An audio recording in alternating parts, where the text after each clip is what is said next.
Hi everybody, I've been asked to share my creative process, especially the making of the panels. But first I wanted to thank everybody for their generous contributions. The average pledge for Project Co-Mingle is $181. That is well above the average Kickstarter pledge of $25. A special thank you to Shannon Kelly for sharing Project Co-Mingle on Trendscaping. We have a week to go to raise an additional $3,400. The entire amount must be raised or the project is denied. I remain confident that our goal will be reached, and I encourage all of you to continue sharing Project Co-Mingle in this final week, especially on Facebook, which has brought in the most pledges. Okay, so here we go with my creative process. First, I'm going to start with my camera. I use a Nikon D5300 with a Tamron lens, and it has 18 to 270 millimeter and an f3.5 to 6.3. The zoom is especially helpful since I'm not able to get up close to the crew. With a large zoom range, the shutter speed is a bit slow. When I was on the construction site, I would shoot as much and as fast as I could. As a street photographer, the excitement comes in capturing a moment in real time. On a construction site, there is no opportunity to set up a shot. I can't control the lighting, and I don't have the luxury of asking the crew to hold a position or to stand in front of a perfect background. There is no cheating the shot. Not every photograph is going to be perfect as a whole composition. So I established 7 sizes and created cardboard templates for the 48 by 72 2D panels. By creating various size templates, I can find the sweet spot in a photograph and crop accordingly. I then lay out the entire panel, placing the templates either flush to the panel or on blocks that are 1 or 2 inches high. The images that are on the blocks need to slightly overlap the photos that are below. Once the layout is complete, I can now build the panels. Once I lay out the panel, I then replicate it in Photoshop. Here is the layout for the crane panel for Project Co-Mingle.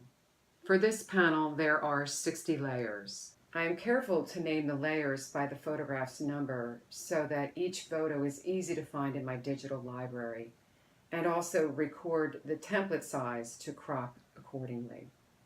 Red represents the photos that are flush to the panel. The blue are the photos that are 1 inch up, and finally the green is 2 inches up and is the top layer of photos. Now comes the fun part, selecting the right images for each panel. Tricky indeed to have 30 photographs working together to reveal my experience at the Troy Block.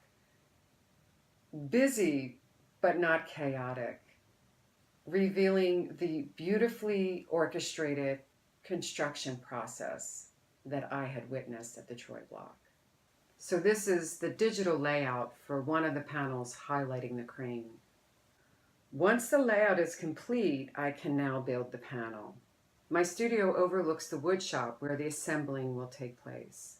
I start by spray painting the 1 and 2 inch blocks. I then plan the layout based on my Photoshop file, marking all the image sizes and establishing the placement of the blocks. I find the center point of each block and drill a hole through the front of the panels. I also drill through the center point of each block. With assistance, I secure the panel, and one of us holds the corresponding block in place while the other drills the screw through the open hole in the back of the panel into the block. Here on the back of the panel, you can see the screws that hold the blocks in place. And here is the front of the panel with the blocks that create the 2D effect.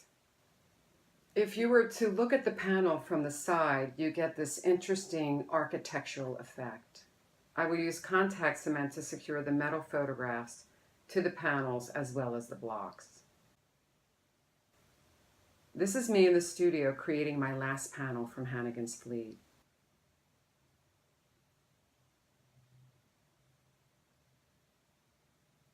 The bottom layer is easy to place as it goes directly on the panel as outlined.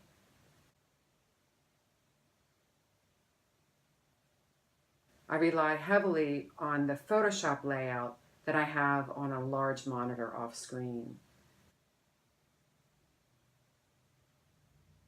The tricky part is arranging the photos that are placed on the 1 and 2-inch blocks. Before I start permanently setting them, I need to lay them out, ensuring that there is at least 1/4 inch overlap. I take photographs of the photos once they are placed so I can refer to their exact position in relation to the photos around them before permanently adhering them to the blocks.